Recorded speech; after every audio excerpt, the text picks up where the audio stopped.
নমস্কার বন্ধুরা, মিতালির ঘরোয়া রান্নাবান্না চ্যানেলে সবাইকে স্বাগত। আজ আমি বানাবো নলেন গুড়ের রসগোল্লা। যদিও এখন বাজারে নলেন গুড় প্রায় নেই বললেই চলে, কিন্তু আমার যেহেতু বাড়িতে খানিকটা গুড় ছিল, সেটা দিয়ে আমি করে দেখালাম। তা না হলে চিনির রসেও রসগোল্লা করা যেতে পারে এই একই প্রসেসে। এর জন্য আমি এখানে 1 লিটার দুধ নিয়েছি আর একটু ভিনিগার এবং জল সম পরিমাণে মিশিয়ে নিয়েছি। অর্থাৎ যতটা ভিনিগার ঠিক ততটাই জল নিয়েছি দুধের ছানা কাটানোর জন্য। এবার দুধটাকে ভালো করে ফুটিয়ে নিয়ে তাতে একটু একটু করে ভিনিগারের জলটা মেশাতে হবে। তবে অবশ্যই তার আগে গ্যাসটাকে বন্ধ করে দিতে হবে। একটু একটু করে ভিনিগারের জলটাকে মিশিয়ে দুধটাকে নাড়াচাড়া করতে হবে। এরকমভাবে নাড়াচাড়া করতে করতে আস্তে আস্তে দেখা যাবে দুধটা ছানা কেটে যাচ্ছে। একটু অপেক্ষা করতে হবে, তার জন্য সমানে নাড়াচাড়া করতে হবে। দেখুন, নাড়াচাড়া করতে করতে কিন্তু দুধটা একটু একটু করে কেটে যাচ্ছে। দেখুন দানা দানা হচ্ছে। এরপরেই আস্তে আস্তে পুরোটাই ছানা কেটে যাবে। ভিনিগার ছাড়াও লেবু অথবা ছানা কাটানোর পাউডার দিয়েও ছানাটা কাটাতে পারেন। দেখুন পুরো ছানাটা কেটে গেছে। এবারে ছানার জলটাকে ছেঁকে নেব।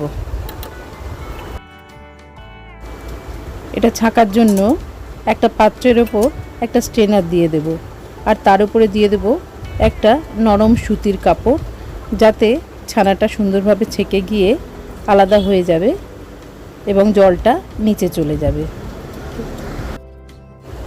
ছানাটা ছাঁকার পরেই একটু ঠান্ডা জল দিয়ে ভালো করে ধুয়ে নিতে হবে। তা না হলে রসগোল্লার মধ্যে টক ভাব এসে যাবে। ভিনিগারের অথবা লেবুর যে টক ভাবটা, সেটা কাটানোর জন্যই ঠান্ডা জল দিয়ে ভালো করে ছানাটাকে ধুয়ে নিয়ে ভালো করে নিংড়ে রাখতে হবে, যাতে তার মধ্যে জল না থাকে। এবারে রসটা বানিয়ে নেব। এর জন্য আমি 1/2 লিটারের একটু কম জল কড়ার মধ্যে দিয়ে জলটাকে ভালো করে গরম করব। জলটায় ফুট ধরে গেলে আমি দিয়ে দেব নলেন গুড়, যেটা আমি পাটালি বলা যায়। সেই পাটালি গুড়টাকে আমি পাতলা করে রস তৈরি করে নেব। চামচ দিয়ে ভালো করে নেড়ে নেড়ে গুড়ের ডালাগুলোকে মিশিয়ে দিতে হবে এবং গুড়টা গলে গেলে পাতলা হয়ে জলটা ফুটে একটা হালকা রসের ভাব আসবে, তখন এটা বন্ধ করে দেব। তার জন্য আগে গুড়টাকে মিশিয়ে দিয়ে তারপরে ফুটতে দিতে হবে। দেখুন ফুট ধরে গেছে। এবার রসটাকে রেখে আমরা রসগোল্লাগুলো তৈরি করে নেব। রসগোল্লার রস কিন্তু পাতলাই হয়, খুব বেশি ঘন হয় না। এবার ছানাটাকে ভালো করে মেখে নেব। ছানাটাকে 2 হাত দিয়ে ডলে ডলে একেবারে মসৃণ করে ফেলতে হবে, যাতে এর মধ্যে কোনো দানা না থাকে।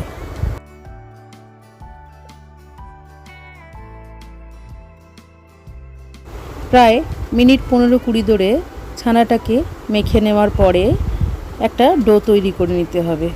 এবার এর থেকে ছোট ছোট লেচি তৈরি করে গোল গোল বল তৈরি করতে হবে। বলগুলো যেন মসৃণ হয়, ফেটে না যায়। ফেটে গেলে কিন্তু গরম রসে দিলেই প্রত্যেকটা রসগোল্লা ভেঙে যাবে। তাই হাতে করে ভালো করে গোল গোল করে নিতে হবে মসৃণভাবে।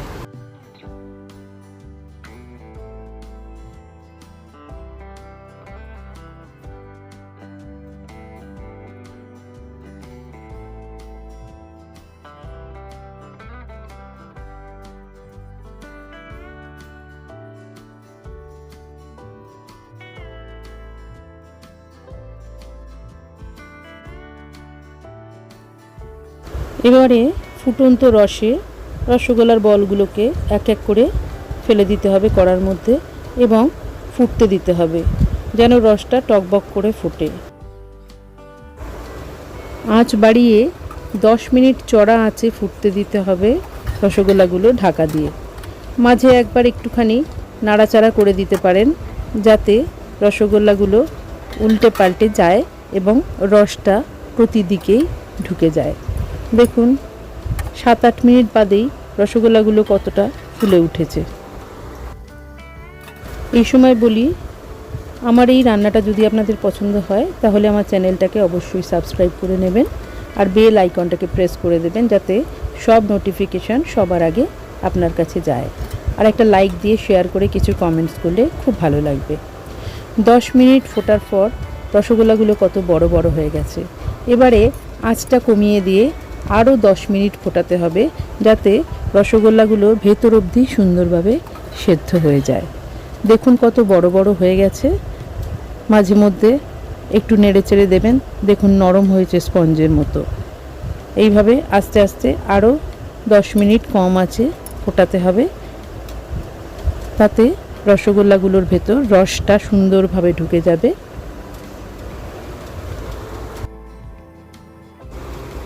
এরপরে বেশ কিছুক্ষণ সময় ঠান্ডা হতে দিন যাতে রসগোল্লার ভেতর অবধি রসগুলো ঢুকে যায় এবং নরম তুলতুলে স্পঞ্জের মতো হয়।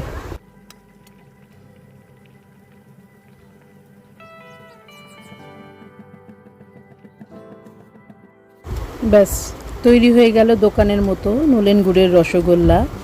দুর্দান্ত খেতে লাগে, আর বাড়িতে তৈরি করলে তো আরোই ভালো লাগে। নিজেরা খান, অতিথি এলে তাদেরও খাওয়ান।